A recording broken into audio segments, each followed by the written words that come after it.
ضعيفا আল্লাহ রাব্বুল আলামিন জানালেন তোমরা শয়তানের বিরুদ্ধে যুদ্ধ করো, কাফিরদের বিরুদ্ধে যুদ্ধ করো, ফিলিস্তিনের পক্ষে ইসরায়েলের বিরুদ্ধে যুদ্ধ করো, ইরানের বিরুদ্ধে যুদ্ধ করো, ইসলামের বিরুদ্ধে যুদ্ধ করো। মাত্র মেটার সময় নাই, দোয়া করার সময় নাই, আফসোস করার সময় নাই, হাই করার সময় নাই, কুরবানি করার সময় নাই। আপনারা আর বসে থাকবেন না, ঐক্যবদ্ধ হন, আওয়াজ করে বাতিলরা মুশরিক মুসলমান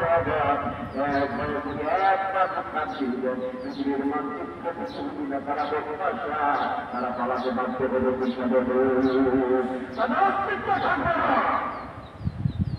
কিন্তু আমরা তো পারি না। আমরা শুধু দোয়া করছি আর তো সহ্য করতে পারি না। আমাদের ইমানের মধ্যে ইমান থাকার লাগবে। আল্লাহ মশা বানায়, এই মশা বানার মধ্যে আল্লাহ থাকার লাগবে। শুধু আপনি বসে বসে আল্লাহ দেবে না, তার মানে হলো আপনাকে নামার লাগবে। আপনি যদি নামেন, আপনি যদি প্রহার করেন তাদের বিরুদ্ধে, সরকারের বিরুদ্ধে, তাহলে আপনাকে সৌজন্যতা দান করবে যে আরো বলে আরো বলো আমার মাত্র মক্কার দিনে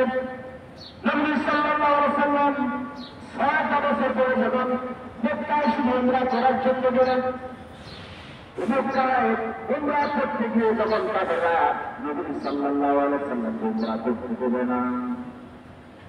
কাফেরদের পক্ষ থেকে যখন শক্তি আরোপ করা হলো, শর্ত আরোপ করা হলো, নবী সাল্লাল্লাহু আলাইহি ওয়াসাল্লাম ভাবলেন তার যাবে না, তাদের সাথে তুমি একটু সমাধান করে সমঝোতা করে এসে যাও, দিয়ে তাদেরকে এতটুকু বোঝাও যে আমরা এখানে যুদ্ধ করতে আসি নাই, মারামারি করতে আসি নাই, পূজাগুলো করতে আসি নাই, শুধু একটাবারের জন্য আমরা দাওয়াত করে আমরা মদিনায় চলে গেল, কিন্তু কাপড়রা শুনল না। তুমি আসলে পাশে সাহাবী হুদাইন, আবু সুফিয়ান, সত্তারা বড় বড় মিলান্না কামিল আল্লাহ নবী সাল্লাল্লাহু আলাইহি ওয়াসাল্লাম বলেন যাও তুমি বোঝায় আসো আমার যদি আল্লাহর সাথে অবস্থা এই মুহূর্তে আমি তাদের কাছে যাই আর তাদের ইসলাম আর মুসলমান যদি তারা উল্টা পাল্টা কথা বলে তাহলে তাদের সাথে আমার এই জন্য